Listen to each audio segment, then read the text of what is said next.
Que Dieu vous bénisse. Vous allez entendre le message « Le temps de l'union », prêché le 18 août 1963 par notre précieux frère et prophète William Marion Branham.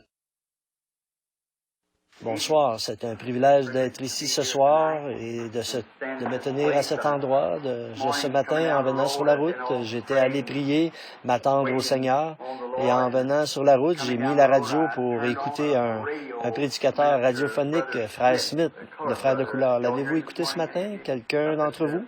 De l'Ohio, je crois. Quelqu'un m'avait parlé de ses prédications. Il m'avait dit, vous devriez mettre la radio pour l'écouter comme ça. Je suis justement tombé sur lui ce matin.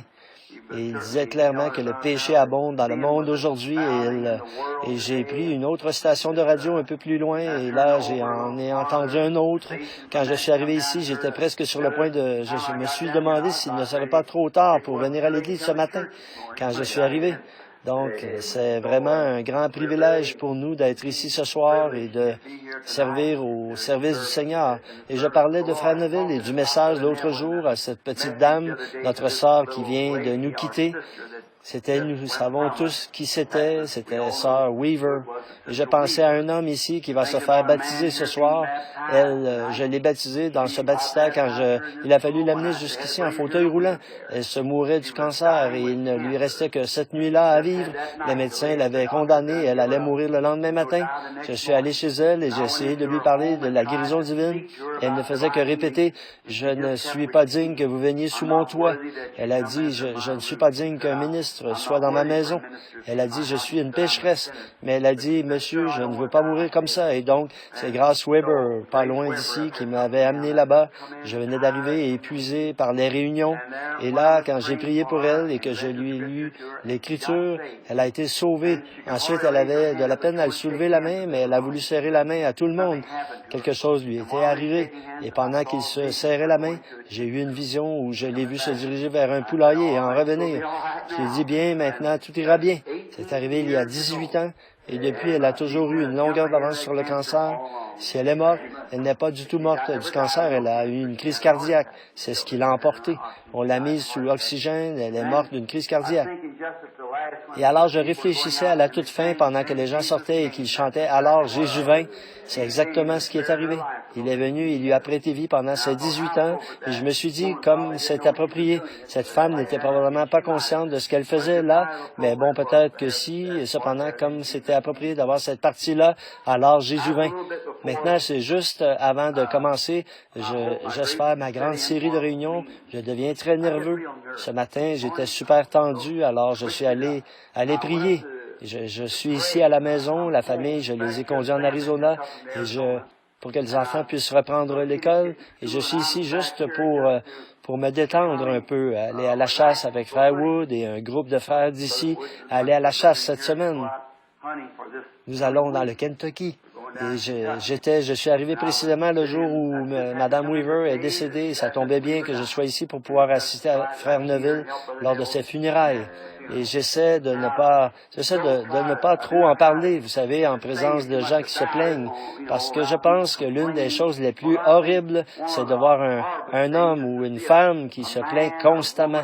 J'ai toujours pensé, oh Dieu, garde-moi d'être comme ça. Voyez, cela affaiblit continuellement la foi. Vous savez, c'est ce je sais qu'en vieillissant, chacun d'entre vous, des choses et encore des choses vont nous arriver. Et je sais que ces petites choses vont continuer à s'accumuler en vieillissant. C'est inévitable. Mais je pense que l'une des choses les plus horribles, c'est que Satan couronne la vie de quelqu'un, un vieux grincheux ou une vieille grincheuse, vous voyez. J'espère ne pas en arriver là. J'espère pouvoir supporter ces choses, mes fardeaux, et arriver à ce que je veux que ma vie soit couronnée de la gloire de Dieu, sa patience, sa bonté, sa paix, sa douceur, et qu'elle soit remplie du Saint-Esprit. Et l'une des principales choses dont j'ai toujours souffert au cours de ma vie, c'est la nervosité. C'est que quand je suis très épuisé, je deviens vraiment abattu. On a l'impression que personne ne se soucie de nous, vous savez, et on est complètement... Ça vous arrive aussi. Il se trouve que j'en ai vraiment une surdose, vous savez, et parfois ça devient vraiment grave, et j'ai du mal à... C'est la tension, c'est elle qui produit ça. Et alors, j'en arrive au point où bien des fois, spécialement avec toutes ces visions, vous voyez, ça m'affecte. Je regarde une personne, je me dis, c'est une vision. Non, non, non, pas du tout. Oui, n'est-ce pas ça, vous voyez? Et vous ne vous rendez pas compte du prix à payer pour ça. Et donc, on se pose des questions, ensuite on se met à réfléchir, ensuite on se retire dans un coin et on se dit, eh bien maintenant, qu'est-ce que j'ai accompli? Mais voici, j'ai 50 ans et je n'ai rien encore fait pour le Seigneur et je vieillis et oh là là, alors on attrape certains qu'on a l'habitude d'appeler le cafard. Certains d'entre vous, les frères d'à peu près mon âge, vous pouvez vous souvenir de ce qu'on avait l'habitude d'appeler avoir le cafard. Papa parlait de ça et je me demandais ce qu'il voulait dire. Mais maintenant, je le sais vraiment ce qu'il voulait dire et donc, vous vous mettez à vous sentir comme ça, alors qu'il n'y a rien de vrai là-dedans, c'est seulement vous, et vous le savez, voyez, vous le savez. Donc là, j'essayais de me calmer un peu et de me préparer pour la grande offensive qui, je l'espère, aura lieu prochainement. Passer alors je dois aller à New York très bientôt et pour des réunions là-bas, une campagne, ensuite descendre à Shreveport et ensuite retourner à Phoenix, après quoi revenir par l'ouest, la frontière sud des États-Unis. Et puis on est maintenant en train de faire les préparatifs pour notre déplacement outre-mer, pour commencer là-bas dès que nous le pourrons, après le 1er de l'an, peut-être en mars ou en avril, quelque chose comme ça, à partir de Stockholm ou d'Oslo, faire le tour du monde si nous y arrivons lors de cette prochaine tournée. Et maintenant, je suis à la maison pour en quelque sorte me reposer un peu, me retrouver et récupérer. Et si le Seigneur le veut, je reviendrai du Kentucky pour être ici dimanche prochain. Et si ça va, que c'est agréable au Seigneur et que Frère Neville n'y voit pas d'inconvénient, eh bien, j'essaierai de prendre le service dimanche prochain, si le Seigneur le veut. Et s'il est aussi bien disposé que Frère Neville, je serai ici. Oui, monsieur. Il est aussi bien disposé. S'il est aussi bien disposé pour ça que Frère Neville, j'espère qu'il l'est. C'est que, voyez, je sais que bientôt, si le Seigneur le veut, je vais être au loin de vous pendant un certain temps. Juste des petits messages, quand un petit quelque chose me vient à cœur, alors j'ai envie de vous l'exprimer, vous voyez, et nous pouvons fraterniser autour de ça. Maintenant, j'en ai un assez grand nombre, 5 ou 6 qui me sont venus ces quelques derniers jours. Je suis allé chasser l'écureuil ici, dans les environs, pendant 2 ou 3 jours. Je vais dans les bois et je prends un crayon et du papier, vous voyez. Alors, quand il commence à faire du bien jour, je m'adosse à un arbre quelque part. Si je ne m'endors pas, je me mets à prier et là, le Seigneur me donne quelque chose. Je commence à prendre de petites notes là-dessus. Vous voyez, vous savez ce que je veux dire quand on se recueille. Alors, puis je rentre, je recopie tout ça sur un calepin et alors, quand on fait un appel à moi, je fais vite chercher mon calepin, je le parcours pour voir avec quoi je pourrais commencer, vous voyez. C'est ce qui vient d'arriver. Donc maintenant, j'aimerais, si le Seigneur le veut, parler seulement. J'essaie de faire décourter ces grands et longs messages, vous voyez, qui prennent des heures. Et le Seigneur m'a aidé à être assez court à Chicago le dernier soir là-bas, environ 30 minutes. Et quelqu'un est venu me dire, je ne pensais pas que tu pourrais y arriver, mais tu l'as fait. Donc 30 minutes au lieu d'environ 2h30 ou 3 heures, vous savez. Alors peut-être que ce soir, je pourrai me dépêcher, m'entraîner un peu à ça, ne pas vous retenir trop longtemps. Que Dieu vous bénisse. Où que j'aille, il n'y aura jamais un endroit comme ce tabernacle ici. C'est chez moi, mon doux chez moi. Aussi, toute ma sympathie va à la famille Weaver et ce précieux frère de couleur qui est décédé. J'ai prié avec lui un peu avant qu'il parte et c'était un brave homme. Il est maintenant à la maison avec Dieu et c'est terminé. Il faut partir d'une manière ou d'une autre, ça nous le savons tous. Alors que le Seigneur fasse reposer leur âme en paix et un jour nous nous attendons à nous retrouver dans un pays là-bas où il n'y a pas de maladie, pas de chagrin, pas de mort. Jusque-là, faisons tout ce que nous pouvons pour l'Évangile. À propos de tension, je priais à ce sujet ce matin. Que feriez-vous si vous n'aviez pas de tension? Réfléchissez-y. La tension fait partie de la vie.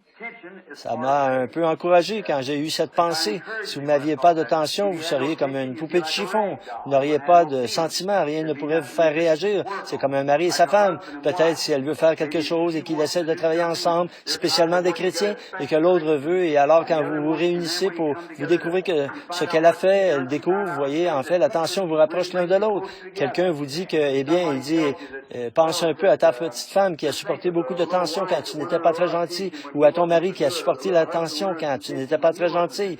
Après, quand tout est pardonné, regardez quel sentiment tu éprouves pour lui. Oh là, vraiment, vous voyez, il faut que vous ayez des tensions, c'est tout. réfléchissez un peu à propos de sentiments. Et si vous ne ressentiez rien, pas de douleur, rien, s'il n'y avait pas de douleur du tout, vous n'auriez absolument aucun sentiment, voyez. Et si vous ne ressentiez rien, alors il vous manquerait un de vos sens, voyez. Alors, voyez, tout est pour le mieux, finalement. Donc, oh Dieu, donne-nous simplement la grâce de tenir debout face à cela. C'est ça qu'il faut. Si nous nous tenons simplement debout, soutenus par cette grâce, que nous nous tenons là et disons, nous savons que quand cette vie-ci sera terminée, celle qui est magnifique est de l'autre côté, là où nous comptons aller. Et alors, nous nous rappelons que toutes ces choses, ce sont des tensions. Or, certaines personnes essaient de présenter le christianisme en disant, vous êtes libérés des soucis, vous êtes... Non, pas du tout, vous êtes libérés de la tension. Oh non, vous ajoutez de la tension en devenant chrétien parce qu'avant, vous étiez un peu, je m'en foutisse, insouciant, n'importe comment. Là-bas, ce que vous faisiez, vous étiez égal. Mais quand vous devenez un chrétien, à tout instant, vous vous demandez, suis-je agréable à mon Seigneur? Si seulement je pouvais l'entendre me parler. Cela vous met sous tension, vous met sous vos gardes. C'est ce qui fait que de vous, ce que vous êtes. Alors, après tout, la tension est une bénédiction. Ça dépend juste de la manière dont vous la regardez. Ça dépend juste de la manière dont vous la regardez. Voyez, si vous regardez simplement l'autre côté, il y a, aussi fine qu'elle soit, une tranche aura quand même toujours deux côtés, vous voyez. Alors, il faut avoir les deux côtés. Donc, la tension, je me dis, oh là là, c'est qu'est-ce que cette tension? Si seulement j'avais pu naître sans cette tension, cette tension qui m'a poussé vers Jésus-Christ, voyez. Alors, elle a été une source de bénédiction pour moi. Et donc, comme Paul l'a dit, quand il avait eu une tension ou quelque chose d'autre, bien qu'il ait consulté le Seigneur 3 fois pour qu'il lui enlève ça, et le Seigneur a dit, Saul, Paul, ma grâce te suffit. Il a dit, alors je me glorifierai de mes infirmités. Quand je suis faible, c'est là que je suis fort, voyez. Tant que c'est selon sa volonté, c'est bien. Or, je l'ai consulté une fois quand ça m'a dérangé tellement que ça me faisait peur. Il m'a dit, il y a environ 8 ou 10 ans, il a dit, ça ne te fera plus jamais peur. Et cela ne m'a plus jamais fait peur. Non, monsieur, je ne me fais pas de soucis pour ça. Je la ressens. Je suis très reconnaissant pour ça. Bon, il aurait pu dire, ça n'existera plus. Tout aussi bien, tu n'aurais pas plus peur. Donc, c'est sa volonté que cela arrive. Alors, je l'accepte de bon gré. Je dis, merci Seigneur, je vais marcher comme ça. Maintenant, inclinons la tête un instant pour prier. Y a-t-il une requête spéciale de prière? Je vois qu'il y a des mouchoirs posés ici. Levez la main, Seigneur, bénis chacun de tes enfants. Notre Père Céleste, nous nous approchons maintenant de ton grand trône majestueux de la grâce parce qu'il nous a été demandé de venir. Nous venons sur l'invitation de Jésus-Christ. Nous venons avec tous nos soucis et nous les déchargeons sur lui parce qu'il prend soin de nous. Quel grand réconfort de savoir qu'il prend soin de nous. Le grand Dieu du ciel, le Créateur, prend soin de nous, sa création. Cela nous réjouit tellement, Seigneur. Quel réconfort en ce temps où nous vivons, alors que rien ne semble pouvoir nous réconforter si ce n'est ta parole. C'est ça notre consolation, ta promesse. Et dans ta promesse, tu nous as dit de faire connaître nos requêtes. Et si vous demandez quelque chose en mon nom, je le ferai. Et toutes ces grandes promesses, demandez et vous recevrez. Dites à cette montagne, ôte-toi de là. Ne doutez pas et elle sera ôtée. Toutes ces promesses. Et nous pouvons puiser en elles ce que nous demandons. Les mains se sont levées. Ces gens ont besoin de quelque chose, Seigneur. Tu connais leurs besoins. Pourvois-y, Père. Je dépose ma prière devant toi avec les leurs, ma main levée avec les leurs. Il y a ici, sur cette chaire, des mouchoirs qui ont été posés ici. Oh, ces gens, comme ils ont la foi, une foi vaillante, Seigneur. On dirait que c'est quelque chose en quoi tu m'as béni de pouvoir prier pour les malades. Ou que ce soit n'importe où que j'aille, il y a quelque chose en rapport avec la prière pour les malades. Oh Dieu, accorde ton secours maintenant. Je te prie avec sincérité d'exaucer les requêtes représentées par les mouchoirs qui ont été placés ici, ces gens qui ont demandé ces choses, que ta miséricorde soit sur eux. Seigneur, nous avons appris que Sœur X, une femme qui est venue de quelque part, qui a fait tout le trajet jusqu'ici en avion, afin de recevoir de la prière. Elle est atteinte de cancer. Elle demande si elle pourrait l'amener ici. Je te prie, ô Dieu, d'épargner la vie de cette personne. Accorde-le, mon jeune neveu Mickey, étendu là-bas, malade, qui vomissait avec une forte fièvre. J'arrive de là-bas, Seigneur. Je crois que nous avons eu la prière de la foi, que tu as stoppé cette fièvre et je t'en suis reconnaissant. J'ai senti la fièvre quitter ce garçon avant que je sorte de la chambre. Maintenant, Seigneur, et merci pour toutes ces choses. Maintenant, c'est à moi qu'il incombe de parler de ta parole. Donne-nous ta ta parole, Seigneur. Ta parole est la vérité. Bénis nos âmes et donne-nous la grâce dont nous avons besoin. Fais que nous la puisions dans les promesses de Dieu ce soir, dans la parole, pour être soutenus pendant le reste de cette semaine. Accorde-le. Bénis notre pasteur, cette âme vaillante, sa femme, ses enfants, les diacres, les administrateurs et toutes les personnes qui entreront dans ce bâtiment ou en sortiront. Accorde-le, Père. C'est au nom de Jésus-Christ que nous demandons ces bénédictions. Amen. Maintenant, je veux lire à deux endroits dans les écrits du Seigneur. Je veux lire premièrement dans le livre des psaumes, le psaume 86, et ensuite je veux lire dans Matthieu au chapitre 16, de 1 à 3. Je veux lire une partie de ce psaume, pas tout, mais jusqu'au verset 11 environ, ce qui fait un peu plus de la moitié. Et je veux annoncer ceci, si j'intitule mon sujet avant de prêcher dessus, le temps de l'union et son signe. Le signe du temps de l'union. Ça semble un peu compliqué, l'union, voyez, le temps de l'union, où on en est là maintenant, et le signe de ce temps de l'union. Dans le psaume, une prière de David, le psaume 86. Éternel, incline ton oreille, réponds-moi, car je suis affligé et pauvre. Garde mon âme, car je suis un de tes saints. Toi, mon Dieu, sauve ton serviteur qui se confie en toi. Use de grâce envers moi, Seigneur, car je crie à toi tout le jour. Réjouis l'âme de ton serviteur, car à toi, Seigneur, j'élève mon âme. Car toi, Seigneur, tu es bon, prompt à pardonner, et grand en bonté envers tous ceux qui crient vers toi. Éternel, prête l'oreille à ma prière, sois attentif à la voix de mes supplications. Au jour de ma détresse, je crierai vers toi, car tu me répondras. Oh, c'est beau, n'est-ce pas? Tu me répondras. Seigneur, nul entre les dieux n'est comme toi, il n'y a point d'œuvre comme la tienne. Toutes les nations que tu as faites viendront et se prosterneront devant toi, Seigneur. Tu glorifieras ton nom.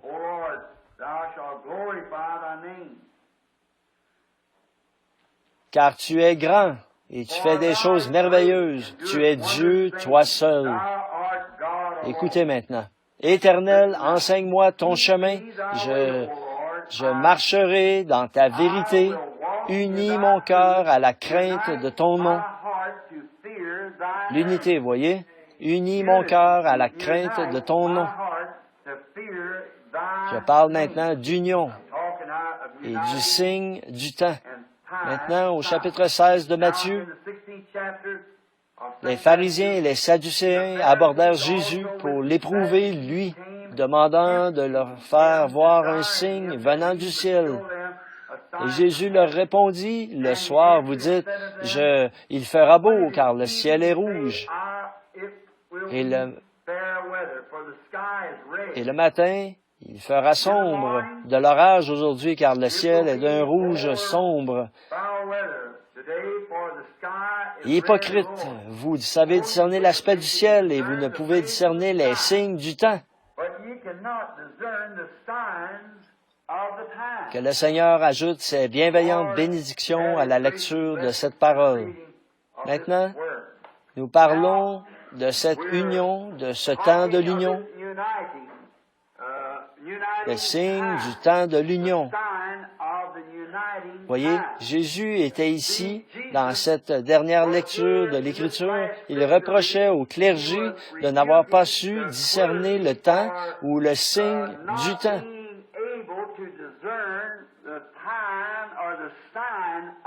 Or, cela a toujours été quelque chose d'important pour les gens, voyez, de savoir discerner le signe du temps où l'on vit. En effet, Dieu l'écrit clairement, de sorte que cela n'échappe à personne. Bon, habituellement, je retourne en arrière, relever des exemples d'autres ministres, d'autres serviteurs du Seigneur du temps de la Bible. Par exemple, le signe au temps de Noé, le signe du temps de Daniel, et ainsi de suite, les différents signes. Mais ce soir, je veux laisser ça de côté pour gagner du temps, pour pouvoir... mais cela a toujours été la manière de faire de Dieu, de leur donner un signe naturel du temps, afin que tous sachent en quel temps ils étaient. Et ces pharisiens auraient dû reconnaître leur temps. Ils auraient dû savoir en quel temps ils étaient. D'ailleurs, il a dit, si vous m'aviez connu, vous auriez connu mon jour. Vous voyez? C'est vraiment quelque chose de très important pour nous, d'avoir l'intelligence de ces choses. Vous voyez, sans intelligence, voilà ce qu'il disait toujours au sujet des prophètes. Il disait, il avait l'intelligence par des visions du Seigneur. La parole du Seigneur fut adressée aux prophètes d'autrefois. Vous voyez, il avait l'intelligence des choses par la parole du Seigneur au moyen des prophètes. Et alors, les prophètes donnaient un signe. Par exemple, un homme est resté couché un certain temps sur le côté. Ensuite, il s'est retourné et est resté couché sur l'autre côté. Un homme a dû ôter ses vêtements. Et ils ont fait beaucoup de choses pour montrer le signe sous lesquels ils vivaient. Et maintenant, nous savons que le Dieu qui a fait les cieux et la terre et qui a élaboré son œuvre de manière à décrire ces temps par des signes, ce même Dieu vit aujourd'hui.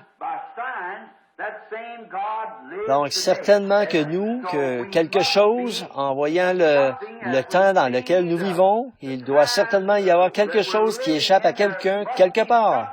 Vous voyez? Parce que Dieu ne laisserait jamais ces choses arriver sans nous avoir donné un signe clair pour que nous puissions comprendre. Or, voici ce qu'il y a aujourd'hui, c'est que le clergé, nous ne percevons pas la chose correctement. C'est comme c'était à cette époque-là. Ils ne croyaient pas que le temps était venu. Et ils croyaient qu'ils menaient une vie assez paisible à cette époque-là, donc ils n'attendaient pas de Messie. Et Jésus a dit que sa venue, ce serait comme un voleur dans la nuit, au moment où les gens ne seraient pas conscients de sa venue. Mais quelques-unes des vierges qui sont allées à sa rencontre, la moitié d'entre elles avaient de l'huile dans leur lampe et étaient prêtes. Elles guettaient ce signe. Et c'est à elles que je m'adresse ce soir, voyez, à celles qui attendent le signe maintenant, le signe de sa venue. Ces signes donnés par le Seigneur sont donnés uniquement aux croyants. Les incroyants ne les voient jamais. Ils leur passent complètement au-dessus de la tête et ils ne les voient pas. Et maintenant, aussi sûrement qu'un ange de Dieu pourrait se tenir sur cette estrade ce soir, tout aussi réellement que je vous regarde et je pourrais le regarder ou vous pourriez le regarder et moi je ne le verrais pas, ou encore je pourrais le regarder et vous ne le verriez pas.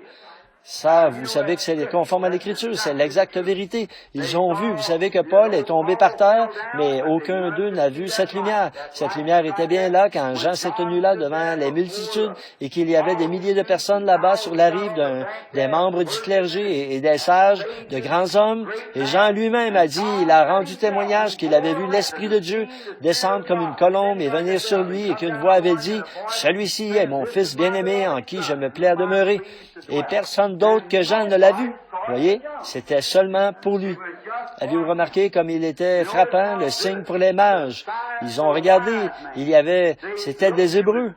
Ce n'étaient pas vraiment des astronomes indiens, c'était des Hébreux. C'est qu'ils étaient allés là-bas, dans ce pays, étudier l'astronomie pour terminer leurs études. Et quand ils ont regardé en direction de Jérusalem, sachant qu'ils voyaient ces 3 étoiles qui correspondaient au chemin de naissance de chacun d'eux, de Cham, de Sem et de Japhet, de la race dont ils descendaient chacun, et ils ont vu ces étoiles de leur chemin de naissance. Pour eux, c'était un signe. Lorsque ces étoiles étaient alignées, le Messie était sur terre. Oh là là! Ce n'est pas étonnant qu'il soit venu. Où est-il? Où est le roi des Juifs qui vient de naître? Nous avons vu son étoile en Orient et nous sommes venus pour l'adorer. Où est-il? Il savait que cet enfant Messie était couché quelque part parce que Dieu leur avait donné un signe du temps qui indiquait que Dieu et l'homme étaient en train de s'unir ensemble. Quelle unité! Quand Dieu s'est uni lui-même à un corps humain. La principale, la plus grande de toutes les unions qui ait jamais été faite, c'est lorsque Dieu s'est uni à l'homme qu'il a laissé sa glorieuse lignée en tant que Dieu, a étendu sa tente et intégré l'humanité et est devenu l'un d'eux pour les racheter. L'unité, ce qui a fait quoi? Ce qui a amené pour toujours la paix entre Dieu et l'homme. Combien nous en sommes reconnaissants. Et les signes n'étaient pas envoyés. Maintenant, pensez un peu. Tous les hommes et tous les astronomes, les gens de cette époque-là, leur horloge, c'était les étoiles. Une sentinelle montait au sommet de la tour, il montait là-haut et observait. Et il voyait quand certaines étoiles étaient dans une certaine constellation, alors qu'elles passaient, il savait quelle heure il était. Vous vous rappelez dans l'Écriture, sentinelle, quelle heure est-il? Et la sentinelle revenait lui dire l'heure qu'il était. Voyez, il mesurait le temps par les étoiles. Maintenant, n'est-il pas étrange que ces étoiles aient été parfaitement alignées pour 3 hommes et que personne d'autre n'ait vu ça? Voyez, parfaitement alignées. Or, on peut être à ce point aligné sur l'Écriture, voyez, quand ces étoiles se sont unifiées, qu'elles se sont unies ensemble pour former cette constellation. Au même moment, 3 hommes ont aussi été unis. Et on peut être tellement unis à Dieu dans sa parole que ces choses deviennent des réalités. Alors, on peut les voir et savoir qu'elles sont vraies. Vous voyez? Le signe du temps. On pourrait, en regardant passer carrément par-dessus, dire « Oh, que d'absurdité! » Mais pour vous, ce ne sont pas des absurdités. Pour vous, le fait est que vous êtes unis à la parole et la voici. Alors, c'est tout à fait la lumière, frère Pat. Quand on voit ce signe s'unir avec le croyant, et c'est à lui que j'adresse ceci au croyant, car l'incroyant ne le voit jamais. Et quelle réprimande ce serait s'il était sur terre aujourd'hui pour beaucoup de membres de notre clergé aujourd'hui qui ne peuvent pas percevoir ce signe. Les signes que nous percevons tous les jours ici au tabernacle et ces choses que nous voyons, d'autres personnes les perçoivent et voient l'Écriture sur la muraille. Et pourtant, beaucoup n'en tiennent aucun compte et ne les voient même pas du tout. Pour eux, c'est carrément sans intérêt. Ils ne le remarquent pas. Maintenant, remarquez là, qu'il leur a été indiqué des signes nationaux. Bon, quand ils l'ont questionné à ce sujet, ils voulaient des signes et il leur a donné des signes qui se sont réalisés. Il voulait savoir quand ce serait la fin du monde, quel serait le signe à la fin. Et il leur a indiqué de nombreux endroits dans les Écritures où il était question de signes nationaux, de signes célestes dans les cieux et de signes terrestres. Il leur a donné des signes, un signe, des signes, continuellement un signe. Et quand il leur a parlé, là, à un certain endroit, dans un signe national, il a dit, quand vous verrez les nations, vous voyez, commencer à se rassembler autour de Jérusalem, vous voyez, alors nous saurions que le temps de leur détresse est proche quand vous verrez Jérusalem encerclée par l'armée. Maintenant, avant qu'ils puissent faire ça, Dieu, le monde devait s'unir. Titus, ce grand général romain, devait réunir ses armées et arriver là, après que les Juifs avaient rejeté le signe du temps que Dieu leur avait donné.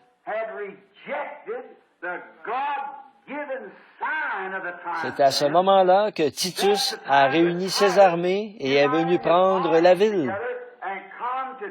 Il fallait d'abord qu'il y ait une union du soi-disant peuple de Dieu contre la parole de Dieu avant que la nation puisse s'unir contre le peuple de Dieu.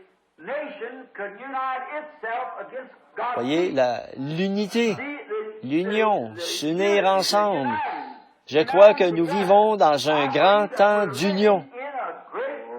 Je note ces feux rouges, ces signaux clignotants et tout, les femmes comme elles agissent et les hommes comme ils agissent et les églises comme elles agissent. Je montre à ce petit groupe de tout mon cœur que je crois que nous sommes en train de nous aligner en conformité avec la parole de Dieu en cette grande heure prophétique juste avant la venue du Seigneur Jésus.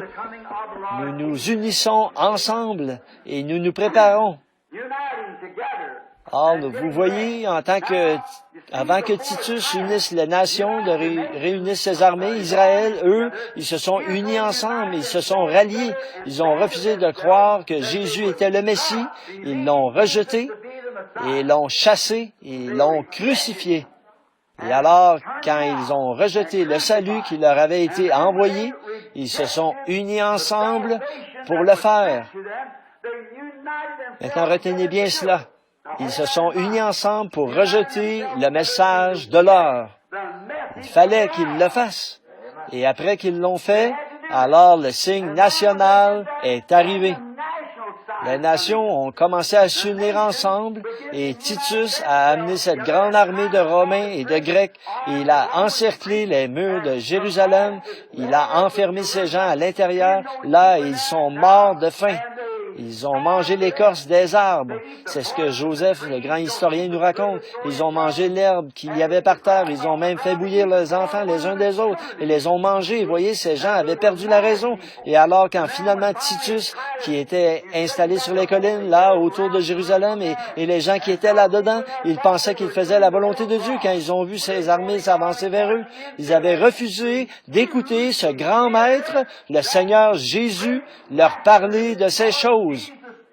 Pas un seul des chrétiens ne s'est fait prendre là-dedans, car ils avaient vu le signe et s'étaient déplacés. Vous voyez, ils ont dit que ceux qui seront sur le toit ne descendent pas, ou que celui qui sera dans les champs ne retourne pas en arrière pour prendre son manteau, mais fuyez en Judée et priez pour que votre fuite n'arrive pas en hiver, ni un jour de sabbat. En effet, en hiver, les collines auraient été complètement enneigées, et le jour du sabbat, les portes auraient été fermées, alors ils se seraient fait prendre dans cette situation-là, vous voyez.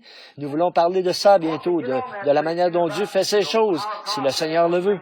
Maintenant, remarquez, ils ont prié pour que ça n'arrive pas comme ça. Jésus leur avait dit de prier pour ça. Ils n'ont pas pris un seul d'entre eux là-dedans. Ils étaient partis parce qu'ils avaient regardé le signe et ils étaient partis. Un point, c'est tout.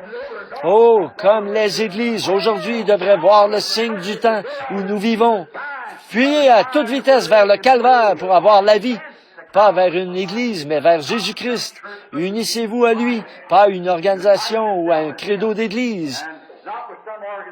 Unissez-vous à Christ et soyez sûr que c'est bien lui. Vous ne pouvez pas accepter n'importe quoi. Vous devez être certain que c'est lui. Quel temps d'union! Alors, nous voyons qu'ils ont rejeté le Messie et ensuite ils se sont unis ensemble, ils se sont ligués, ils ont fait entre eux une motion qui déclarait que toute personne qui recevrait Jésus comme prophète serait excommuniée de l'Église. Vous vous souvenez du garçon aveugle qu'on avait amené, ses yeux privés de la vue? Et les disciples ont dit, qui a péché, lui ou son père, sa mère? Et Jésus a dit, dans ce cas, ni un ni l'autre, mais c'est afin que les œuvres de Dieu s'accomplissent, qu'elles soient connues. Et souvenez-vous, ils ont dit que le père et la mère n'avaient pas pu le dire. Ils ont dit, ils savent que c'est notre fils, mais nous, on ne sait pas comment il a été guéri. C'est que les Juifs avaient déclaré que toute personne qui confesserait qu'il était le prophète serait excommuniée. Mais voyez, les œuvres de Dieu, c'était que ce garçon ne faisait pas partie de ce groupe-là. Alors il a dit, eh bien moi, je trouve étrange que vous ne sachiez pas d'où vient cet homme, et pourtant il m'a donné la vue. Voyez, maintenant lui, il pouvait le dire. Voyez, c'était ça, les œuvres de Dieu. Il avait été guéri et rétabli, et il pouvait le dire, parce que rien ne le retenait nulle part. C'était sur lui que les œuvres avaient été faites, et assurément, il voyait ça pour la première fois de sa vie. Alors, les Juifs se sont unis contre Jésus et contre sa fonction de Messie et son message messianique. Nous voyons la même chose arriver maintenant. Exactement la même chose. Le communisme s'unit afin de détruire l'Église. Et la seule façon dont c'est après que l'Église se sera aussi unie dans le Conseil des Églises, le Conseil mondial des Églises, afin de nier et de détruire le message, la parole. Elles ont rejeté la parole. C'est ce que les églises ont fait. Elles ne peuvent pas l'accepter parce que celles-ci s'opposent à leur credo dénominationnel. Peu importe combien de colonnes de feu seraient suspendues au milieu des gens, ou combien de personnes combien de choses seraient prédites et se réaliseraient, et tous les grands signes qu'il a promis pour les derniers jours, elles ne le peuvent pas. Elles sont donc en train de s'unir maintenant, et votre pasteur ici et beaucoup d'autres peuvent vous le dire, ceux qui lisent, elles ont formé le mouvement œcuménique du monde. Et c'est un ministre luthérien qui est à la tête de ça. Alors, si jamais un désastre survenait, se produirait ici, dans le quartier, si nous ne sommes pas unis à ce mouvement œcuménique, là, notre Église ne pourrait plus être une Église et ils pourront l'utiliser comme entrepôt. Ou si l'un de nos frères voyait quelqu'un en train de mourir ou qui est blessé et essayait de lui offrir une bénédiction spirituelle, nous pourrions être abattus à cause de ça. C'est tout à fait exact. On pourrait nous donner 10 ans de prison fédérale pour avoir offert un secours parce que nous ne sommes pas membres de ce mouvement œcuménique. Ne voyez-vous pas la marque de la bête? Voyez? Maintenant, nous voyons arriver ce temps de l'union. Voyez? Maintenant, observez. Et là, l'Église s'est unie contre le message. Et alors, une fois qu'elle l'a fait, les nations s'unissent dans le communisme pour détruire de nouveau l'Église. Exactement ce qu'elle avait fait au début. Voyez? Cela se répète de nouveau. Il fallait d'abord qu'Israël rejette le message. Et quand ils ont rejeté le message, alors les forces armées, la vie nationale, se sont unies ensemble avec d'autres nations et sont venues détruire l'Église. Et aujourd'hui, ils ont rejeté le message du Seigneur Jésus. Ils ont rejeté le message. Et maintenant, l'heure est venue où le communisme est en train d'unir le monde entier contre l'Église. Voyez? Il faut qu'il en soit ainsi. Oh, c'est dur de dire ça. C'était dur pour ces Juifs de croire. Ils ont dit maintenant, venez, frères, nous voyons que notre Dieu est avec nous. Donc nous allons entrer dans le temple. Et maintenant, nous allons prier et laisser le Saint-Père un tel et le Saint-Père un tel conduire la prière. Fermez la porte. Et Titus est resté sur ses positions. Il n'a pas bougé de là pendant environ 1 an ou plus. Vous voyez? Il a monté la garde et les a laissés complètement mourir de faim. Et pas un seul n'a pu sortir de la ville. Ils sont morts de faim. Et quand il est entré là, il a démoli les murs. Le sang a jailli et coulé comme des rivières là-bas quand il a massacré tout ce qui s'y trouvait. Or, l'ange du Seigneur avait prophétisé cela dans l'Ancien Testament et avait dit que cela allait arriver.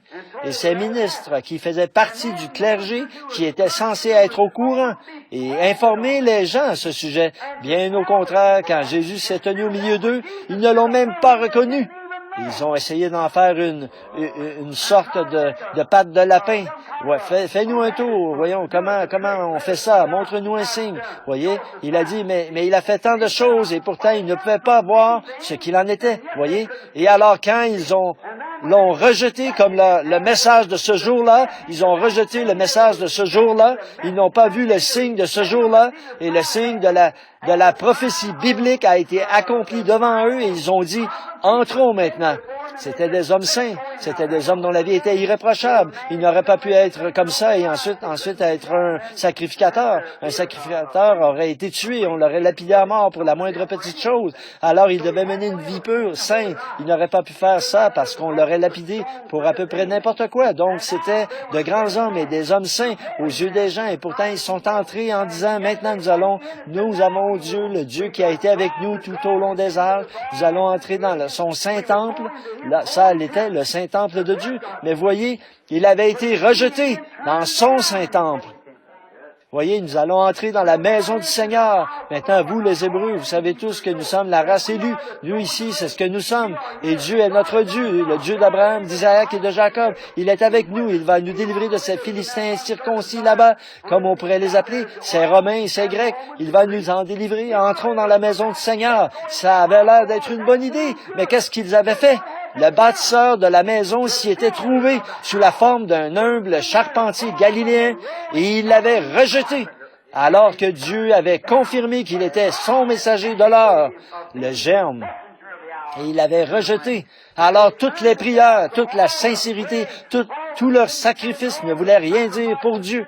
Ils avaient fait ça et Dieu a laissé cette grande armée s'unir pour la détruire. Et nous voyons aujourd'hui que les églises, de par les dénominations et tout ça, rejettent la parole de Dieu. Elles ne veulent pas qu'on leur parle de ces choses, que la science peut pourtant prouver par des photos et tout, mais quand même, elles ne veulent rien avoir à faire avec cela. Donc le communisme est en train de se mettre en place pour les détruire, exactement comme Titus l'avait fait. Et la Bible a dit qu'il le ferait, exactement. Maintenant, vous voyez où nous vivons, au temps de l'union, quand nous voyons ces choses qui s'unissent. Oh, Comment se fait-il que nous ne voyons pas ces choses? Vous pouvez regarder ici dans l'Écriture et voir où il a promis que c'est ce qu'il ferait. Maintenant, nous le voyons s'accomplir. Nous voyons dans l'Église ce qu'il a promis de faire. Nous le voyons s'accomplir. Nous voyons les nations s'unir ensemble. Nous voyons les isthmes s'unir ensemble. Nous voyons les Églises s'unir ensemble. C'est le temps de l'union. C'est l'heure de l'union. C'est ça, l'esprit de l'âge. Il faut que nous nous unissions. Tout ce qu'on discute doit être organisé. Sinon, même le gouvernement ne l'accepterait pas. Vous savez, en tant que citoyen, je ne peux pas, en tant que citoyen des États-Unis, et pourtant, si vous me donniez un chèque de 5 $, je n'oserais pas y apposer mon nom. Voyez, je ne le pourrais pas. Voyez, c'est un temps d'union. Tout doit passer par une sorte d'union. Et c'est précisément cette union qui amène la marque de la bête. Voyez? C'est un temps d'union et tout va dans cette direction. Vous pouvez le voir de vos propres yeux, il suffit de regarder. C'est un temps d'union où tout ensemble se réunit. Les Juifs se sont unis contre Jésus en tant que leur Messie.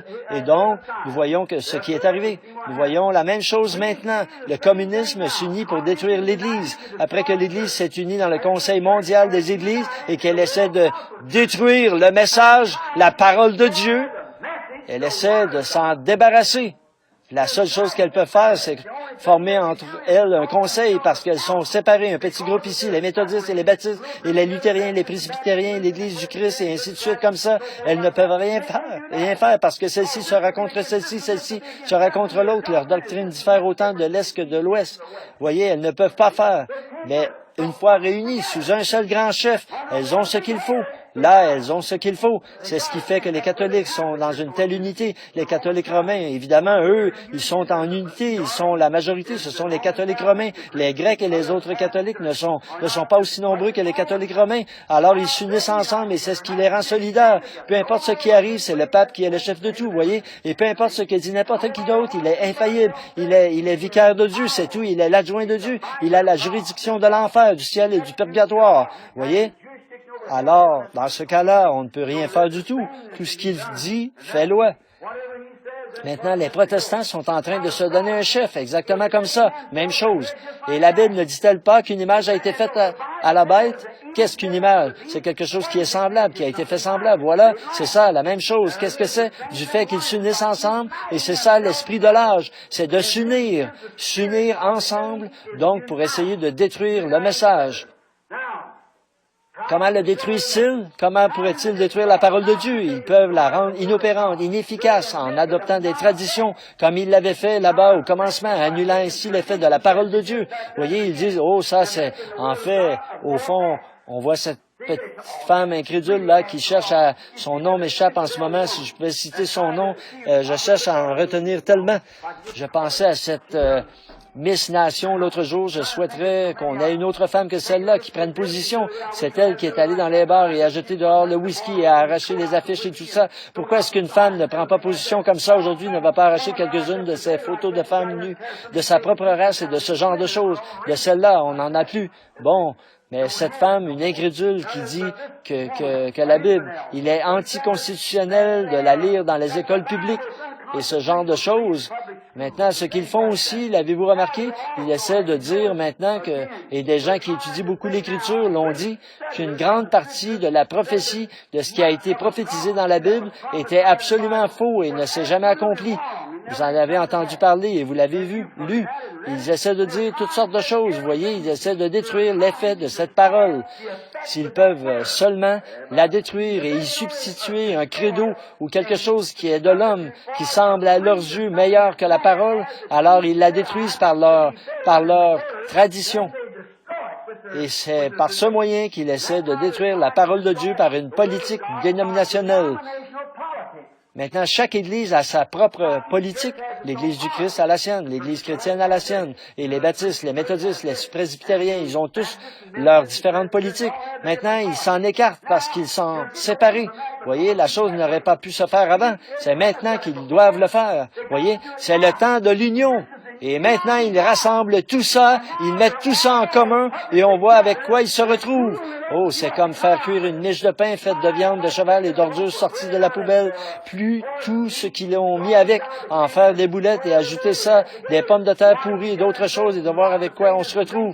Moi, je ne veux rien de ça, c'est sûr que non. Non, monsieur, c'est comme ça qu'ils font. Vous voyez, ils prennent des gens qui croient que Jésus était un mythe, une église qui croit que Jésus était un mythe. L'autre, c'est certains qui croient qu'il était un prophète. L'une dit, le temps des miracles est passé. L'autre dit, il est possible que ça existe. Et tout ça réuni. Et la Bible dit, comment deux hommes peuvent-ils marcher ensemble s'ils ne sont pas d'accord? Voyez? Alors ça, c'est ça le genre d'unité qu'ils ont. Et en mettant un imminent Saint-Père au-dessus, on a là une image de la bête, exactement ce que la Bible a dit. Maintenant, ils ont un ministre luthérien à la tête. Eh bien, nous voyons que c'est le temps de l'union. C'est la même chose maintenant. Ils s'unissent ensemble, les communistes et tout le reste, dans le monde et dans l'Église et tout, et ils s'unissent ensemble. Observez la nature. Oh là là! La nature, si vous observez la nature, elle fait la même chose. La nature est le calendrier de Dieu des signes. Le saviez-vous? Jésus leur a dit d'observer la nature. La mer qui mugirait, voyez, il y aurait différentes choses et des tremblements de terre en divers lieux, des conflits nationaux, des signes dans le ciel, des signes sur la terre. Partout, il y aurait des signes de ce temps qui arrive. Observez les nuages. Avant que les nuages puissent produire une pluie torrentielle, savez-vous comment ça se passe? Plusieurs petits nuages se regroupent pour former un gros nuage. Eh bien, celui-ci est poussé par un peu de vent, celui-là est poussé par un peu de vent, et ils sont poussés tous ensemble, et là, on a un ouragan. Vous voyez, ils s'unissent avant de pouvoir produire un orage. Et il le faut. Observez les canards et les oies qui s'unissent ensemble avant de quitter leur pays. Vous voyez, ils s'unissent ensemble. On les voit voler d'un étang à l'autre, d'un endroit à l'autre. Ils se rassemblent tous. Ils s'unissent, se préparent pour leur départ. Vous voyez, c'est simplement, c'est la nature. Et Dieu a créé la nature. Et la nature agit d'après le plan de Dieu. C'est une loi de Dieu non écrite. La nature agit en conformité avec sa loi. C'est comme quand on parle à un service funèbre de la sève qui descend dans la tombe, au bout de la racine de l'arbre, pour rester là jusqu'à la résurrection au printemps.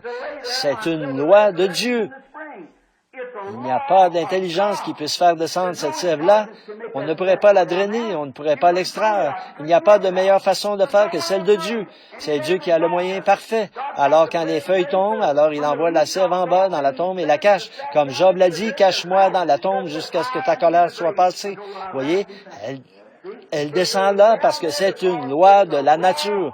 Avant le gel, regardez les feuilles qui commencent maintenant à tomber. Pourquoi? C'est une loi de la nature. Les canards vont se rassembler et tous, ils vont se regrouper autour d'un chef. Là, d'une manière ou d'une autre, ils savent, je ne sais pas comment, mais ils le savent, que ce certain petit canard mâle est un chef. Et ce petit, tous, ils se rassemblent, ils se regroupent directement autour de lui, puis ils s'élèvent dans les airs. Et pourtant, il n'a jamais quitté cet étang, mais tout droit vers la Louisiane ou le Texas, il ira vers les champs de riz. Voyez, avant de s'envoler, de quitter le lieu où ils sont nés cette année-là, ils s'unissent ensemble. Amen. C'est ça. Ils se regroupent autour de leur chef.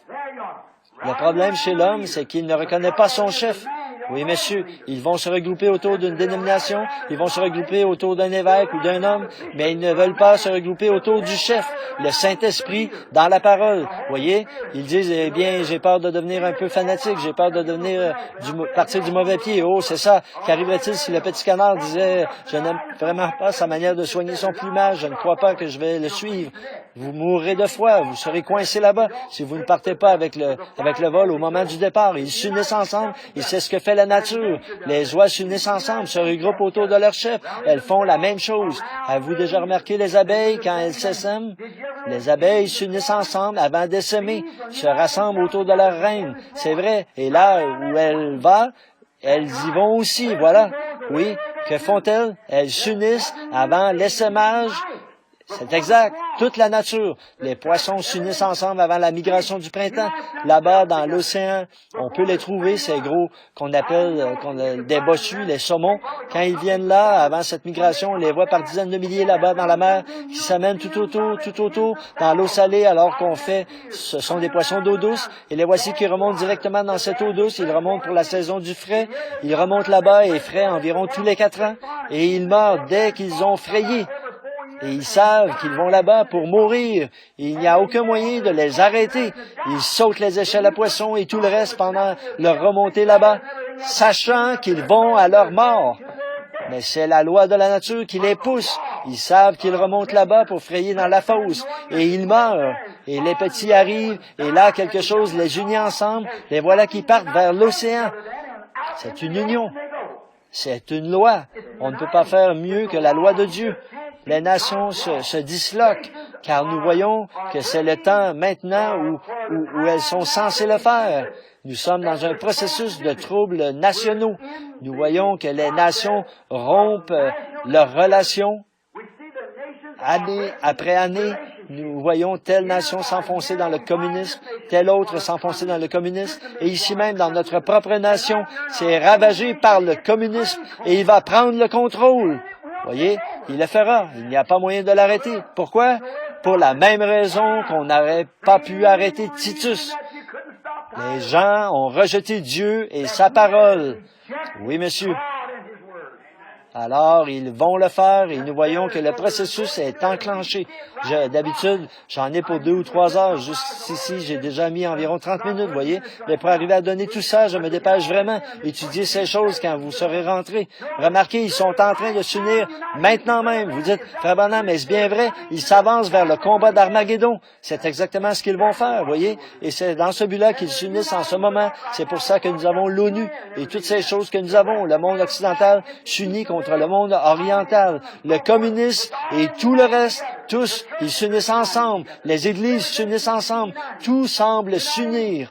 Ils s'unissent ensemble, c'est ce que nous voyons depuis pendant qu'il y a toute cette union de la nation, ces signes nationaux. Là, nous voyons dans le monde des tremblements de terre en divers lieux, différentes choses qui s'unissent. On rassemble le monde, on rassemble les gens, on rassemble toutes les églises, toutes ces choses. Et pendant qu'il y a toutes ces unions, il y a une autre union qui est en train de se faire. Amen. C'est là-dessus que je veux maintenant attirer votre attention. Dieu est en train d'unir son épouse. Elles s'assemblent de l'Est et de l'Ouest, du Nord et du Sud. Il y a un temps d'union et c'est en train de se produire maintenant même. Elle s'unit pourquoi? L'enlèvement. Amen. Dieu est en train de la préparer. Oui, monsieur. Elle s'unit. À quoi s'unit-elle? À la parole. Car tous les cieux et la terre passeront, mais ma parole ne passera jamais. Elle s'unit à l'insidie du Seigneur, malgré ce qu'en disent les dénominations ou qui que ce soit d'autre. Elle s'unit, elle se prépare. Pourquoi? Elle est l'épouse, c'est vrai. Et elle s'unit à son époux, voyez? Et l'époux est la parole. Au commencement était la parole, et la parole était avec Dieu, et la parole était Dieu, et la parole a été faite chair, et elle a habité parmi nous. Et l'Église et l'épouse et la parole deviennent tellement un que la parole elle-même accomplit les œuvres de l'époux. Amen. Voyez-vous, une union. Ce n'est plus adhérer à l'Église, ce n'est plus telle chose, mais fuyez tous et attachez-vous à Jésus-Christ. Voyez, c'est le temps de l'union. Dieu réunit son épouse. Il restaure cela parfaitement. Il unit les paroles de sa promesse. 2 Thessaloniciens, chapitre 2, il y est dit, au chapitre 5, il y est dit, les saints qui dorment dans la poussière de la terre se réveilleront, et alors nous nous unirons avec eux, les vivants avec ceux qui sont morts. Nous nous unirons avant même d'arriver là-haut, parce que l'épouse sera au complet quand elle arrivera là-bas.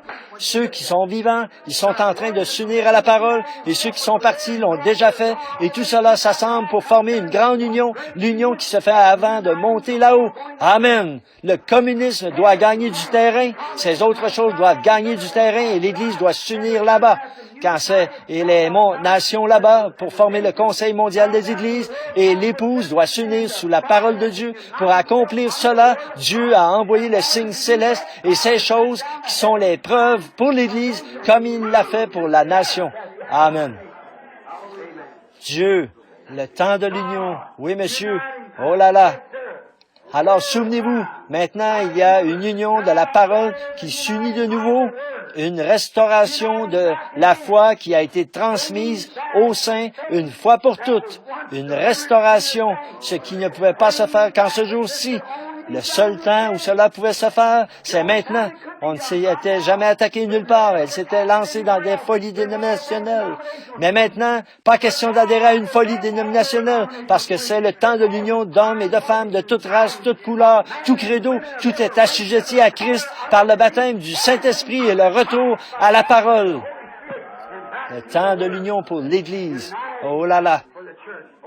L'union de chaque parole qui a été dispersée partout par ces organisations depuis le moment où, à Nicée, Rome, elles ont organisé la première Église, de même, elles ont organisé Luther, elles ont organisé Wesley, elles ont organisé toutes les autres Églises. Et pour faire ça, il fallait qu'elles adoptent un credo. Alors, quand Dieu a envoyé autre chose, elles n'ont pas pu recevoir cela.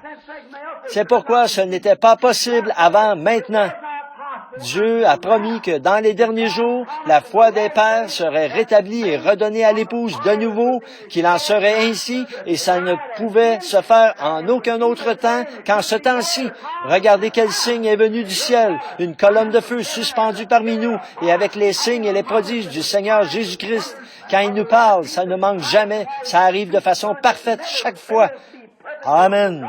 Alors, nous voyons où nous en sommes, au temps de l'union. Nous voyons les nations s'unir, nous voyons le monde s'unir, nous voyons le communisme s'unir, nous voyons les églises s'unir, et nous voyons Dieu s'unir lui-même à son épouse, si bien que lui et l'église, c'est la même chose. Alléluia! Comme la pyramide là, c'est vrai, ils s'unissent ensemble. Dieu s'unit. Pourquoi? Jamais.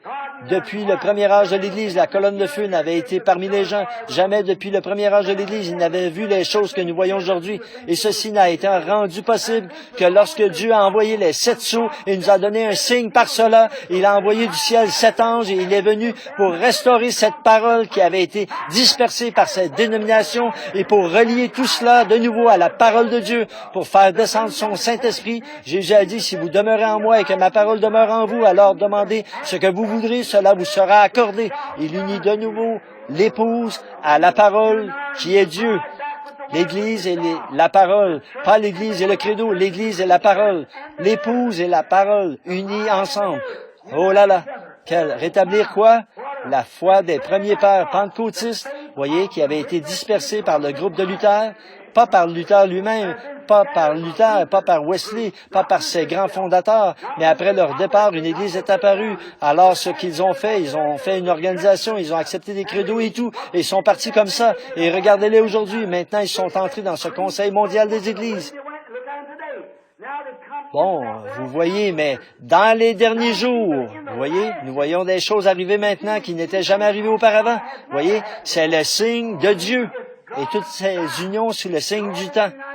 Maintenant, nous voulons regarder cela attentivement et être vraiment sûrs que nous le comprenons. Abandonnant, là, il abandonne la vraie parole pour adopter des dénominations, pour accepter des credos et les opinions de différents hommes plutôt que d'accepter la parole. Apocalypse 10, le message du 7e ange. Maintenant, souvenez-vous, ça, c'est juste au moment des 7 trompettes. Il y a 7 anges qui font retentir 7 trompettes. C'est à cela qu'on va arriver ensuite.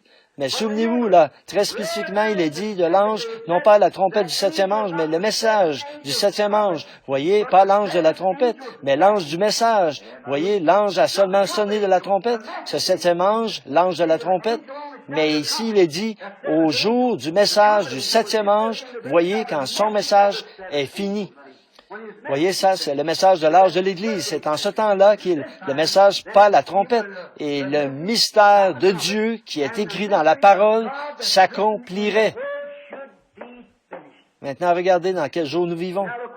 Regardez ces sceaux, c'est ce qui a rassemblé cette parole de Dieu, qui avait été dispersée. Luther, là, et tous les autres, ces grands réformateurs qui étaient allés de l'avant, tout cela a été repris et montré dans la Bible, où ils allaient être, la place précise de chaque homme, ce que l'un ferait, ce qui arriverait à l'Église, et ce que l'autre ferait, et ce qui arriverait à l'Église, et toutes les choses qu'il avait laissées en suspens. Et alors, au dernier jour, alors que nous ne savons rien de tout cela, il nous a été annoncé d'avance qu'une certaine chose arriverait, c'est même passé dans les journaux et tout, et voilà qu'il descend directement, révèle cela, et relie les mystères ensemble. Amen. Frère, moi je trouve que c'est sublime. Moi je trouve que cela unit les éléments de la parole. Peu m'importe mais oui, ce que les gens disent, pensent, m'importe, c'est vrai, mais ça, pas pour moi. C'est la vérité, c'est ce que je crois. Comme les mages qui venaient de Babylone, ils ont crié, où est le roi des Juifs qui vient de naître? Il est sur la terre en ce moment, il faut que nous le trouvions. C'est vrai, et je crois qu'il est si près de venir que je peux dire, voici l'époux vient, j'entends le cri de minuit. Amen. Nous sommes juste au moment de la fin. Oh là là, cette heure dans laquelle nous vivons. Remarquez, voyez, quel jour! Quel temps que celui où nous vivons, où ce grand mystère de Dieu s'accomplit, faisant connaître la divinité, montrant ce qu'il en est, ces petits ismes au moyen desquels ils ont dévié et fait de lui ceci, et quelqu'un a fait de lui ceci, et quelqu'un a fait de lui cela. Mais l'ange du Seigneur est descendu, il a dévoilé tout leur isme, il a dégagé de là la vérité, il l'a présenté. Voilà, c'est ça, c'est absolument parfait, pas moyen de le voir autrement. Voilà, c'est ça, c'est ce qu'il est. Voyez, la semence du serpent, toutes ces différentes choses qui ont été si mystérieuses pour les gens. Voyez, qu'est-ce que c'est? C'est le signe qui indique quoi? Qu'il faut s'unir. Qu'est-ce qu'il a dit dans Malachie 4? Qu'il rétablirait la foi pentecôtiste originelle, la redonnerait aux gens avec le même message pentecôtiste, le même signe pentecôtiste, la même preuve pentecôtiste, le même Dieu, la même puissance, le même enseignement, tout exactement pareil avec la confirmation de la même colonne de feu qui a jeté Paul à terre, là, sur le chemin de Damas. Il est parmi nous aujourd'hui, faisant les mêmes choses qu'à cette époque-là, s'unir. Nous voyons les nations s'unir, nous voyons le monde s'unir, nous voyons les églises s'unir, nous voyons l'épouse s'unir à la parole. Pourquoi? La parole est Dieu. Et comme la parole, comme l'époux étant la parole, et l'épouse étant l'auditrice de la parole, ils se rejoignent ensemble dans une union, ils s'unissent. C'est comme un mariage. Vous voyez, ils se préparent pour un mariage et ils deviennent un. La parole devient vous devenez la parole. Jésus a dit, en ce jour-là, vous le saurez. Tout ce que le Père est, je le suis. Et tout ce que je suis, vous l'êtes. Et tout ce que vous êtes, je le suis. En ce jour-là, vous saurez que je suis dans le Père, que le Père est en moi et que je suis en vous. Et que vous êtes en moi. Vous voyez, en ce jour-là, quel jour? Ce jour-ci, nous voyons les grands mystères cachés de Dieu être révélés. Oh, comme j'aime ça! Oh, remarquez qu'il n'était pas possible de faire de rapprochement entre la science et la parole, comme on le fait aujourd'hui. Le rapprochement n'aurait pas pu se faire avant. Ce n'est que maintenant qu'il est possible. Remarquez, il a dit ces signes, des signes célestes, la science et les signes nationaux. Bon, aujourd'hui, ils ont de grands signes dans le ciel. Ils ont des astronautes et tout. Mais ces astronautes, ça produit quel effet sur la science mondiale? Ça éveille une crainte chez les gens. Ils ne savent pas à quel moment ils pourraient envoyer là-haut quelque chose comme ça et simplement lâcher ces bombes et nous n'existerions plus. Vous voyez, alors voilà les signes qu'ils ont, des choses qui font peur à voir dans le ciel, vous voyez. Ils les ont, des missiles atomiques et tout, toutes sortes de signes. Vous voyez, ce traité qu'ils ont signé l'autre jour déclarant qu'ils n'avaient plus faire exposer de bombes en surface, mais maintenant ils vont sous l'eau et dans le sol, ils continuent quand même à les tester. Ils signent un traité, nous n'allons plus faire ceci. Si vous dites que vous n'allez plus le faire, nous allons retourner chez nous, le faire de cette manière-ci. Nous savons qu'au même moment, vous faites pareil là-bas. Vous voyez, il n'y a absolument rien. Il n'y a aucune confiance entre eux. Il n'y a rien. Ils ont tout peur les uns des autres. C'est un signe qui fait peur. La science, l'homme et les nations ont produit dans le ciel un signe qui fait peur. C'est tout à fait vrai. Donc, ils ont peur les uns des autres. Il y a un signe céleste qui a été donné. Vous voyez, bon, eux aussi, ils ont leur signe dans le ciel. Il y a un signe qui fait peur. Un homme astronaute, il pourrait avoir un missile atomique, le lâcher et détruire la nation entière. Monter là-haut comme astronaute et se tenir là, rien ne les empêche de faire ça. Ils peuvent certainement le faire quand ils le veulent. Ils peuvent le réduire en poussière poussière s'ils le veulent, mais dans les 15 prochaines minutes, et ce que l'un peut faire, l'autre aussi peut le faire. Donc, vous voyez là, ils ont un signe, mais ce genre de signe les effraie. Ils s'unissent ensemble, ils unissent leurs forces. Le monde libre, il unit ses forces. Le communisme unit ses forces avec la Russie. Tous, mais chacun a peur de l'autre. Vous voyez, c'est un signe qui fait peur. C'est vrai, ça, ce sont des signes nationaux et tout. Mais l'Église a reçu un signe céleste, un astronaute. Amen. Jésus-Christ, sous la forme d'une colonne de feu, comme il était dans l'Ancien Testament, comme il était quand il a rencontré Saul là-bas sur le chemin de Damas. De même, Jésus ici aujourd'hui, qu'est-ce que cela a produit? Est-ce que cela amène la peur? Cela amène un amour, une union, les uns avec les autres. Amen. De la sympathie les uns pour les autres. Cela amène l'amour de Dieu. Oh, cela nous unit et nous amène le corps de Christ à l'unité en tant qu'épouse. C'est ce qu'il produit maintenant, cette grande union que Dieu.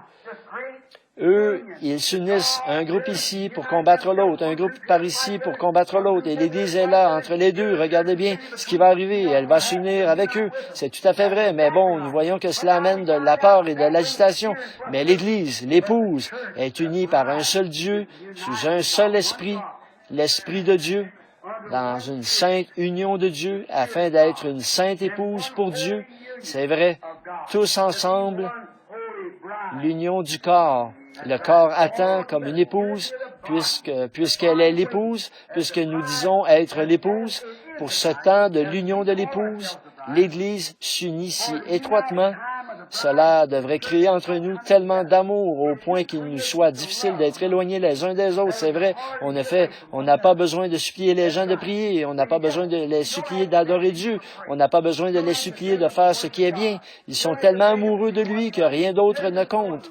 Pensez à une jeune fille, une très jolie petite demoiselle qui va épouser un beau jeune homme dont elle est follement amoureuse. Cela compte plus pour elle que sa propre vie et elle sait que très prochainement ils vont se marier. Alors que le jour du mariage approche, cette petite, je vous l'ai dit, elle ne tient plus en place. Vous voyez, elle prépare tout, elle s'abandonne complètement à lui. C'est vrai, tout ce qui lui fait plaisir, c'est ce qu'elle veut faire. Eh bien, il devrait en être ainsi de l'Église aujourd'hui. Notre vie devrait être tellement cachée en Dieu par Christ, scellée à l'intérieur par le Saint-Esprit. Ce que je vous ai enseigné ici, je vous parle de ces signes et de ces différentes choses qui sont en train de se produire. Je n'ai pas le temps de faire maintenant, je le ferai dans un autre message si le Seigneur le veut.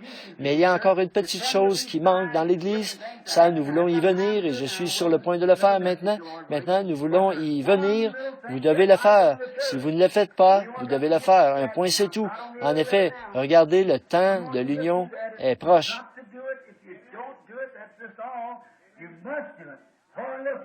Car Dieu est en train de rassembler l'Église pour produire un enlèvement afin qu'elle aille au mariage pour la grande union.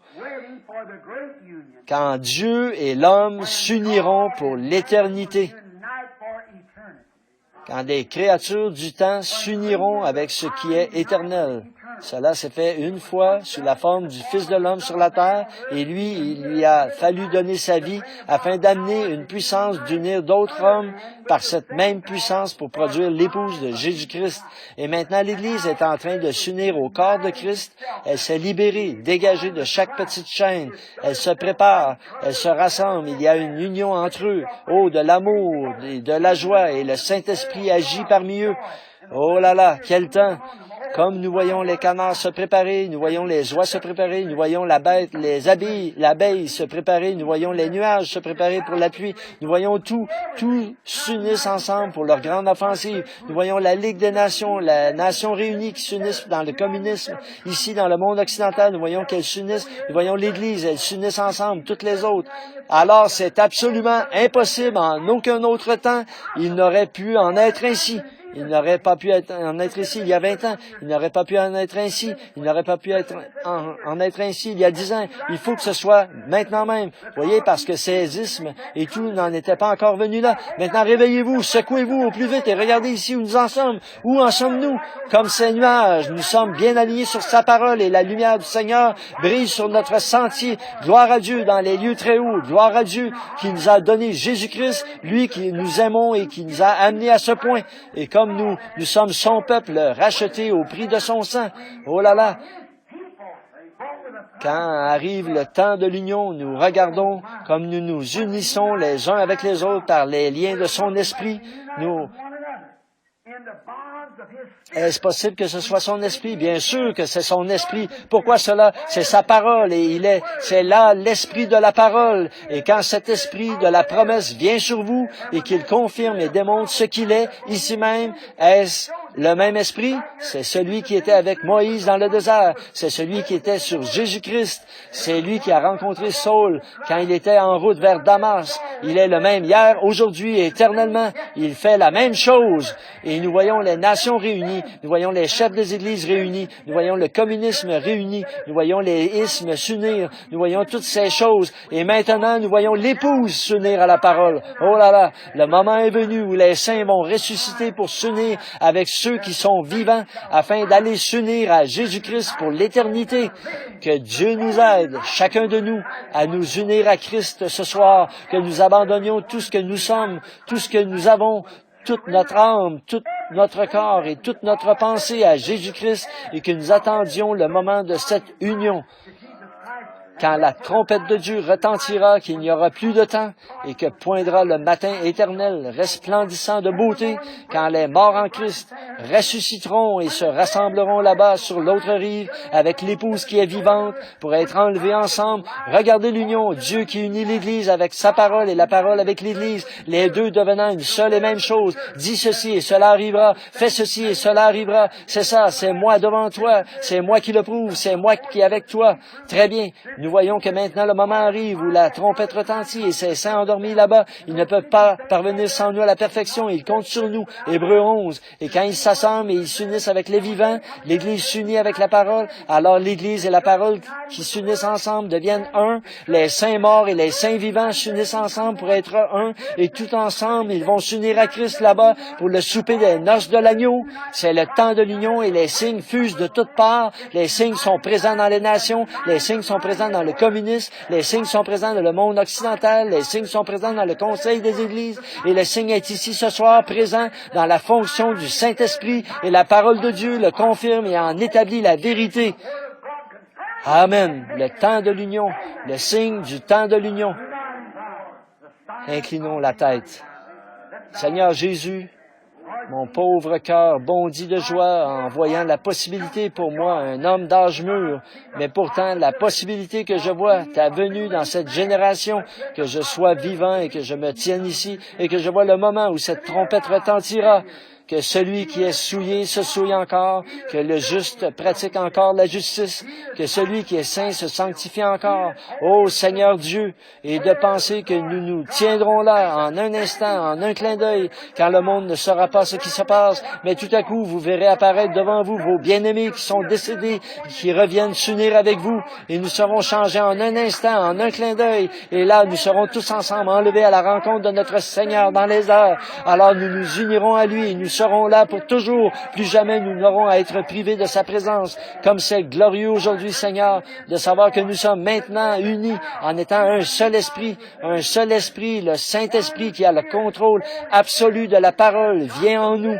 Et comme c'est glorieux, quel privilège de pouvoir nous détacher de tout ce qui est du monde pour nous unir à Jésus-Christ et de penser qu'un jour, sous une forme physique, avec un corps semblable à son propre corps glorieux, nous nous assiérons à la table au souper des noces, et là nous serons unis et mariés à lui pour vivre comme épouse et époux tout au long des temps à venir, tout au long d'une éternité sans fin.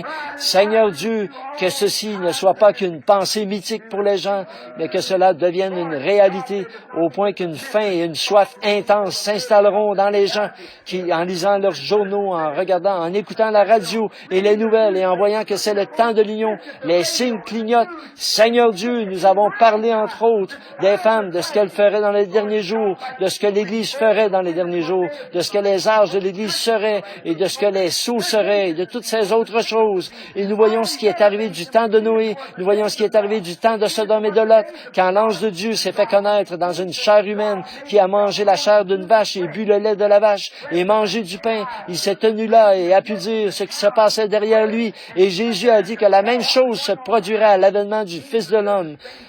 Seigneur Dieu, nous avons vu la pyramide, la manière dont nous l'avons construite là. Nous avons vu comment nous y avons ajouté ces choses et nous constatons que nous sommes au temps de la fin, attendant le chef, la pierre angulaire. Gloire à Dieu, nous te prions, Père, de réveiller les gens rapidement maintenant et de nous rassembler dans l'amour divin et le respect envers Jésus-Christ et les uns envers les autres. Si certains d'entre vous ici ce soir n'ont pas cette espérance en eux, voulez-vous lever la main vers Dieu et dire, Seigneur Dieu, unis-moi à toi, que Dieu vous bénisse, frère, que Dieu vous bénisse. Et vous, oui, unis-moi à toi, Seigneur. Oui, oh là là.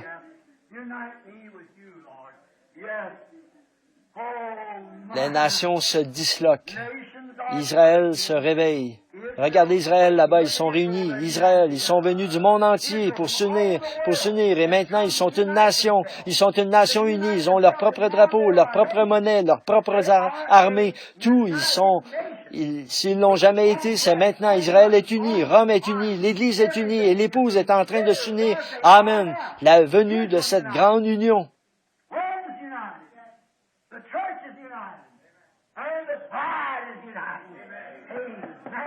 Qu'est-ce que c'est? Tout se dirige vers ce signe principal et capital, Jésus et son épouse qui s'unissent pour être un. Dieu notre Père, accorde ces bénédictions que je demande pour ces gens, et puissions-nous être unis à toi de cœur et d'esprit, car ils ont levé la main montrant qu'ils désirent cela. Seigneur Dieu, purifie-nous et fais que nous soyons à toi. Accorde-le, Seigneur. Tout ce que nous savons faire et pouvons faire, c'est demander. Et alors tu as dit que si nous le demandions et le croyions, nous le recevrions. Je l'attends, Seigneur. Je te remercie au nom de Jésus-Christ. Amen. Je l'aime. Je l'aime. Parce qu'il m'a aimé le premier.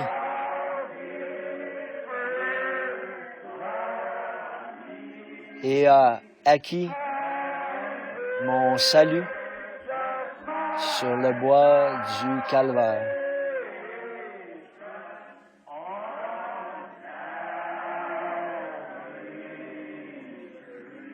Amen. Oh là là. Voici l'époux vient. J'entends le cri de minuit.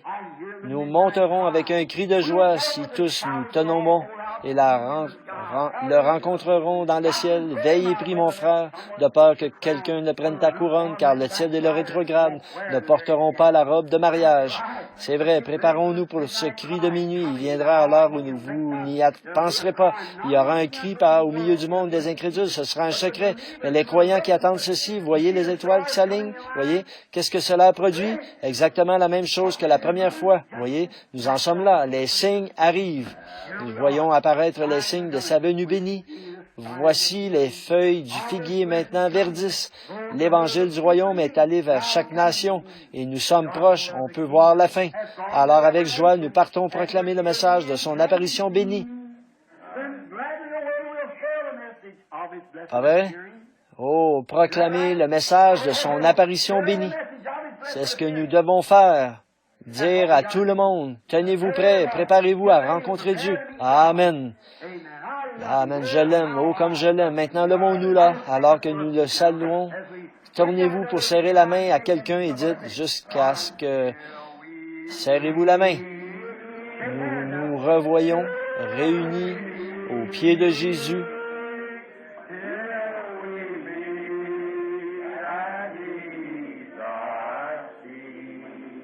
Jusqu'à ce que, souvenez-vous, il se pourrait que vous soyez rappelés. Notre prochaine réunion pourrait avoir lieu à ses pieds. Oh Dieu, sois avec vous jusqu'à ce jour. Maintenant, pensez un peu avant que nous nous revoyons dimanche matin ou mercredi soir. Il se peut, tout à coup, quelqu'un a disparu, un tel a disparu, ils sont partis. Oh, de penser que votre mari a disparu, ou que votre femme a disparu, et la femme de Jean a disparu, et par ici, les enfants ont disparu. Tout est arrivé. Qu'est-ce qui s'est passé? Alors vous êtes laissés derrière. Oh, que de pleurs et de gémissements lorsque les perdus ont reçu leur sentence. Ils ont crié aux rochers et aux montagnes, comme Israël, quand ils sont retournés dans la ville, au temple. Ils ont prié, mais leurs prières sont venues trop tard. Ils avaient rejeté le message. Oh, frère, ne faites jamais ça. Quoi que vous fassiez, restez fidèles à la cause. Oui, monsieur. Alors, jusqu'à ce que nous nous revoyions, voici ce que nous ferons. Revêt-toi du nom de Jésus comme d'un bouclier puissant. Quand les tentations surviennent, qu'est-ce que vous faites? Murmure son nom en priant. Précieux nom, nom si doux, espoir de la terre, joie du ciel. Précieux nom, nom si doux, espoir de la terre, joie du ciel. Inclinons maintenant la tête en fredonnant. Nous nous courberons devant lui, nous prosternant à ses pieds pour le couronner roi des rois. Le voyage terminé. Il le sera un jour. Ô précieux nom. Précieux nom, nom si doux, jusqu'à ce que nous nous revoyions, que Dieu soit avec vous, espoir de la terre, joie du ciel. Précieux nom, nom si doux, nom si doux, espoir de la terre, joie du ciel.